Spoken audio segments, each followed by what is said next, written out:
ఊరందరికీ దేవతమయ్యమ్మ, నేను చూస్తే కైకయ్యనేది. ఇదేట్రా అనుకున్నాను, ఇవాళ అర్థమైంది. బిడ్డ భవిష్యత్ తల్లికి మాత్రమే తెలుస్తుందని. అవును బావా, నేను గుడిసెద్దాన్నే. నేనేం నీతో ఊరికే తిరగలేదు.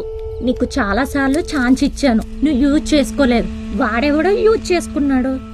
నాకు కూడా ఆశలుంటాయి బావా. నువ్వేమి హీరో కాదు బావా, ఇక్కడ చాలా మంది ఉన్నారు హీరోలు. ఈ ప్రేమ గేమ నిజ జీవితంలో చెల్లో బావా.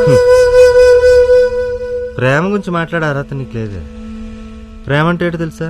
కమిట్మెంట్. తన రాణి కోసం గుడిసె కట్టి గుడిసె చుట్టూ గీత గీసి ప్రపంచానికి ఎదురుగా రాణికి అడ్డుగా నిలబడతాడు చూడు, అది ప్రేమ అంటే.